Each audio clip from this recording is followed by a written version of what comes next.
Inna lillahi wa inna ilaihi raji'una. Kash, mu dai mun shiga uku, ko kuma in ce mun shiga dubu uku.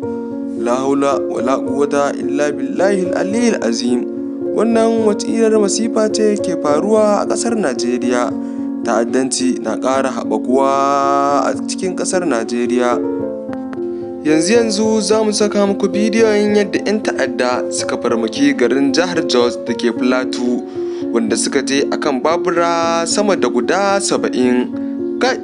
Amma dan uwa, idan wannan shine zuwanka na farko, ka taimaka ka danna mana subscribe gami da danna mana alamar ƙararrawa kamar haka.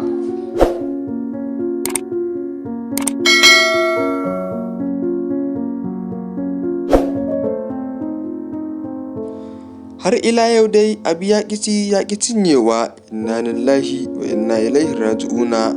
Ta'addanci a arewacin Najeriya kullum kan ƙara haɓaka, wanda kullum aka rasa rayuka bila adadin a arewacin Najeriya. An yi ittifaƙi daga kamawar azumin watan Ramadana har kawowa zuwa yau, an rasa rayuka sama da 2000 a arewacin Najeriya, wanda akan samu akasin rashin tsaro a ƙasar Najeriya. To jama'a, ga kanin labaran. A wayewar garin yau ne aka samu wasu 'yan ta'adda suka haura cikin garin Plateau da ke jihar Jos, wanda suka yi gayya, suka yi zuga, suka hau babura sama da 70, wanda suka shiga cikin garin Plateau da ke cikin Jos, suka buɗe wuta, suka ringa ƙone-ƙone. Inna lillahi wa inna ilaihi raji'una. Wannan abu da mai iya kama. To wai shin ina ma'aikatan 'yan sanda, ina ma'aikatan sojoji? Sun bacci suke ne, ko kuma a'a suna can suna shargallewarsu ne, ko kuma a'a ina shugabannin ƙasa, ina masu hannu da baka? A gaban mutane wannan abu ya faru. Inna lillahi. Kaito, an kashe mutane bila adadin a wayewar garin yau da ke Plateau a garin Jos, wanda an rasa rayuka sama da mutum 106. La haula wala quwwata illa billahi al-aliyyil azim. A gaskiyar lamari, wannan abu yakan faruwa ne a yayin da mutane suka saduda. Kawai za a ji 'yan ta'adda sun hauro cikin gari da babura, sun buɗe wuta, sun shiga ƙauye ko cikin birni.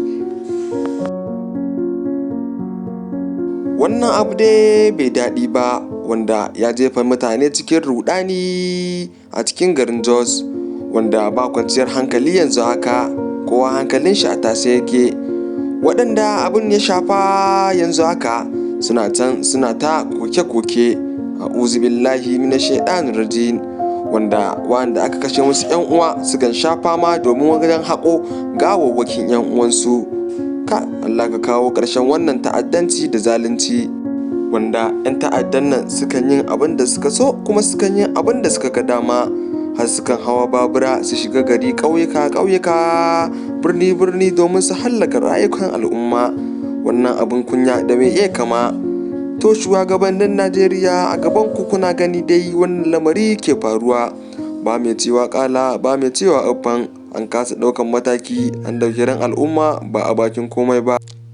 Amma wannan abin kunya da yawa yake. Fi sabidillahi, a ce kamar ƙasa Najeriya guda ta kasa magance ta'addanci a ƙasar ta. To dan uwa, anan muka kawo ƙarshen wannan bidiyo.